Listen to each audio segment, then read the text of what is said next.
Hay gente que dice, y es verdad, que es que el término zarzuelero de por sí ya es algo peyorativo, ya indica algo pues más bajo de calidad, y eso es un error absoluto. El problema es que hay la zarzuela que quiere ser ópera grande, digamos como ejemplo Marina, que por cierto era la única obra lírica preferida por el generalísimo Franco, que quiso que se reinaugurara el Real con Marina. Bien.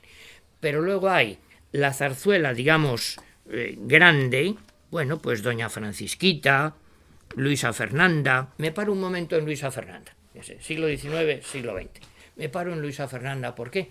Pues porque hace unos años, el 2004, Plácido Domingo llevó una producción de Luisa Fernanda a la Scala de Milán. Y claro, era una duda porque saben que la Scala de Milán, en fin, no solo entienden mucho, sino que son muy duros los de arriba, sobre todo, muy exigentes. Y claro, eso de llevar una zarzuelita española les gustaría. Bueno, pues yo tuve la suerte de estar allí, les puedo asegurar que fue la locura. Claro, la locura con Plácido Domingo. El problema es que estuvo unos días y luego pues ya lo dejó. ¿Cuál es el problema de la ópera y la zarzuela?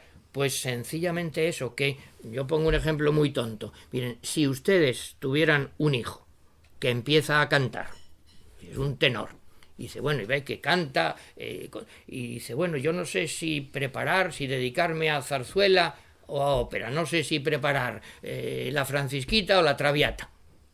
¿Qué le dirían? Claro, yo le diría, mira, la Traviata lo puedes cantar en el mundo entero. La Francisquita no lo puedes cantar casi en ningún sitio. En la Zarzuela de Madrid, con lo cual, claro, pues no tiene ese mercado tan fácil, porque el problema de la zarzuela grande, es que es tan caro un montaje de zarzuela como de ópera, porque ha de haber buenos cantantes y buenos intérpretes y buena orquesta y buen director y escenografía y todo. Entonces es que la zarzuela de verdad bien hecha pues solo se ve prácticamente en el Teatro de la Zarzuela, sin ofender a nadie. Hay unas compañías privadas pues que hacen lo que pueden, pero que no pueden estar a ese nivel. Y luego hay el género chico. Bien. Y aquí llegamos. El género chico, pues claro, algo despreciable, chico. Bueno, en absoluto. En fin, yo ahí siempre digo, citando a mis maestros, a Sopeña, a Enrique Franco, a Carlos Gómez Amat, que el género chico en realidad es nuestro género grande, que pueden ser mucho más interesantes, valiosas y actuales obras del género chico que de la llamada zarzuela grande. Porque es que la denominación género chico pues no está bien, debería llamarse de otra manera, que eso lo ha estudiado Pilar Espín en su tesis doctoral. Lo que era teatro por horas. Les explico. La zarzuela grande dura, para entendernos, 2 horas. Bueno, y llena una función completa. El llamado género chico, teatro por horas, dura 1 hora escasa. Es decir, como un episodio de una serie de televisión. Con lo cual una función normalmente con 1 hora no llena. Bueno, es un lío. Hay que poner 2 o alargar 1. Por ejemplo, cuando se pone la verbena de la Paloma, que yo me acuerdo, estuve un poco trabajando con comedians que la prepararon para Granada. Bueno, lo que hicieron es alargar la parte de la verbena, pues claro, ya se prolonga un poquito más. Pero el problema es la extensión, no es la calidad. Bueno, cuenta que cuando vino Saint-Saëns a Madrid dijo, pero esto lo llaman género chico, ¿qué será el grande? Claro, pero en realidad la zarzuela, ¿qué es? Vamos a ver. Sería mejor llamarlo género lírico, pero en español, no en italiano o en francés, con partes cantadas y partes recitadas, lo cual también es un problema grande para los cantantes, que después de cantar, recitar, la voz está en otro tono muy distinto. Y también que el género chico se especializa, digamos, en general, en algo cercano al sainete madrileño, por supuesto, pero no solo al sainete madrileño. Bueno, recuerden ustedes Gigantes y Cabezudos, Los de Aragón, La Dolores, y además que el género chico, esto es absolutamente equivalente, la zarzuela es el equivalente a lo que se llama en Francia la ópera comique. Si ustedes van a París, hay la ópera clásica, la ópera Garnier, y hay la ópera cómica. Pues esto es como la ópera cómica de Francia, esto es como la ópera bufa italiana, esto es como la opereta vienesa, que tiene cosas maravillosas, absolutamente. Imagínense, no sé, La viuda alegre, El conde de Luxemburgo, con melodías preciosas. Dentro de eso, además, la zarzuela y el género chico, decimos, hombre, la capital es Madrid, sí, pero no solo. Hubo muchísima zarzuela en Cataluña, claro, y no solo por Vives, muchísima en toda España, muchísima en Hispanoamérica. Los padres de Plácido Domingo eran cantantes de zarzuela y por eso él tiene tanto cariño por ese género. Dentro del llamado género chico, pues hay obras, digamos, que son sainetes costumbristas madrileños. La verbena de la Paloma, la revoltosa, para entendernos.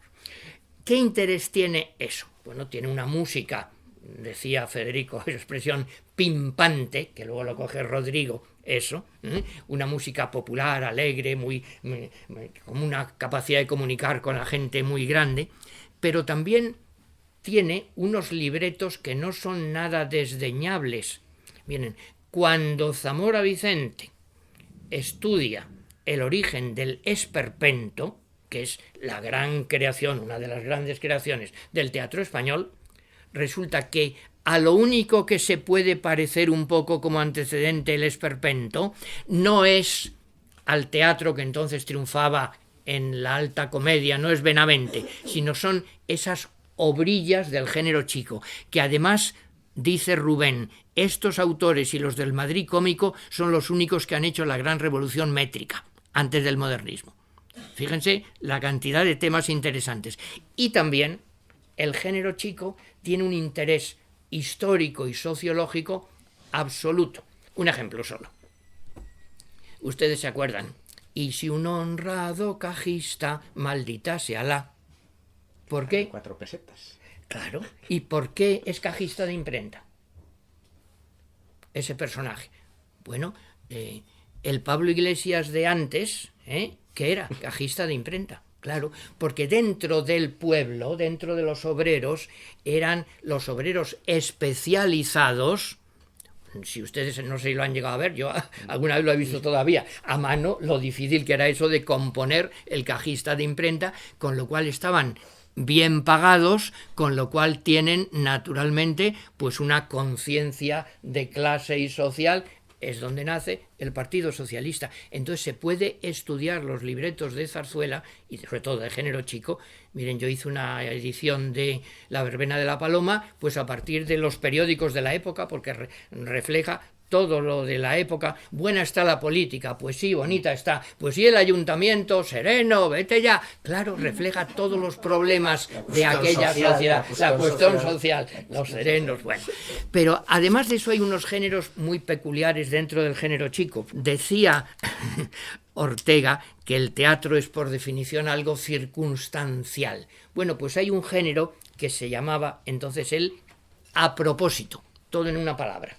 A propósito de una cosa, a propósito de un hecho, de algo, pues miren, sucedía algo en el mundo político, cultural, festivo, lo que sea, y enseguida salía una obrita, porque lo hacían corriendo a toda velocidad. Y ahora, pues, ¿qué les diría yo? Pues supongo que se hablaría del abrazo de dos políticos, o de si Zidane sirve para el Real Madrid o no, de las cosas de actualidad.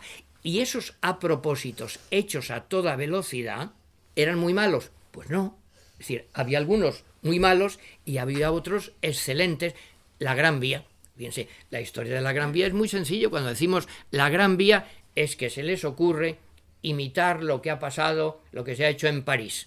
Por eso la broma sale en los periódicos. La Grande Rue, con R's, así. Porque en Madrid descubre el ayuntamiento que para ir de las afueras era esto donde estamos ahora, absolutamente, cuando se crea el Teatro de la Princesa. Para ir de ahí al centro, ¿por dónde se va? Bueno, solo por una calle, que es la calle Ancha. La calle Ancha de San Bernardo, imagínense. Entonces hay que crear una gran vía. Y a partir de ahí se hace una cosa que es una tontería, si quieren, que es una cosa ligera, fantástica, con unos números teatrales maravillosos, la Menegilda, pobre chica la que tiene que servir, imagínense lo bonito que es eso y la gracia que tiene y cómo está entrañado en la sociedad. Los ratas, que es un número fantástico, divertidísimo. Eso es el a propósito. Pero hay otro género absolutamente maravilloso que son las parodias, que es lo que estudió Zamora Vicente, claro. Cuando se ponía en el Teatro Real una obra importante, la Tosca, pues enseguida se escribía una obra, la Fosca, es decir, la mujer inaguantable de mal genio. Se ponía con éxito en el Teatro Español Cyrano de Bergerac, y entonces escribía una, Nitrato, ¿tú qué les das? Entonces todo era tomar a broma algo, pero claro, la parodia, fíjense, la parodia se basa en una cosa que es, en un procedimiento que es lo consabido. Es decir, que todo el mundo sabe a qué se están refiriendo y que lo estamos tomando a broma. Si no lo conocen no les hace gracia ninguna. El ejemplo, yo digo un poco estilo Muñoz Seca, que si algo, una parodia de algo que no conoces, te deja frío, porque eso no te interesa nada. Claro, miren, si yo me acuerdo, una obra de teatro Castañuela 70, que en la transición política salía una señora de repente llena de collares, y hacía y la gente muerta de risa, sin decir una palabra. Si ahora mis hijos ven eso, no les hace gracia ninguna, porque no saben que era alusión a doña Carmen por lo de Franco, claro.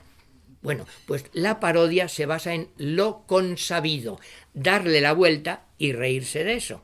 Entonces, a partir de ese procedimiento, bueno, se escriben obras absolutamente maravillosas. Miren, La corte de Faraón. Claro. La corte de Faraón es, entre otras cosas, alguna vez se ha hecho una clasificación de las obras más representadas de toda la historia del teatro español. La primera que sale es siempre El Tenorio, no La vida de sueño, El Tenorio. Y enseguida después vienen, entre otras, La corte de Faraón, aunque estuvo prohibida en épocas de Franco, en algunas etapas. Bueno, La corte de Faraón naturalmente es una parodia de Aida, bueno, el ritorna vincitor, pero que aquí el que vuelve, el faraón que vuelve, en fin, de la guerra, pero dice, maldita la saeta y dónde a darme fue. Claro. Es que la guerra es contra los capadocios, hay que decir. Esa es la clave. Entonces, pues, en fin, la faraona, pues, se pretende al casto, yo soy el casto, yo soy el casto, yo soy el casto José, y se acuerdan números absolutamente extraordinarios que todo el mundo sabía. Esa unión que hay entre el coro y el protagonista, ¿no? Cuando asiente, ¿no? Porque aquí cuando dice... Lota dice, de Tebas soy yo, Lota Putifar, en Tebas nací, la Virgen de Tebas me llaman a mí. Y entonces el coro repite, vírgenes, vírgenes, bueno, cuando en Tebas lo dicen es que en Tebas lo deben saber. Claro, es el contrapunto, hombre, es como en el coro clásico, pero aquí tomándolo a broma. Miren, ustedes recuerdan las últimas veces que yo lo he visto, también como se había perdido, pero la costumbre era bajar un telón con los cantables para que todo el mundo lo pudiera corear. Yo he visto todavía a la puerta del metro vender unos folletillos con los cantables de la corte de Faraón, un folletito para que la gente se lo llevara las canciones. Pero bueno, es una cosa de un humor, además de un humor cercano a Muñoz Seca, disparatado, extraordinario, surrealista por completo. Si recuerdan, al pasar de soltera a casada y jugando todo con unos equívocos eróticos, con el doble sentido, que es algo que hoy, claro, cuando vemos por televisión lo que vemos, pues nos resulta de una ingenuidad absolutamente encantadora.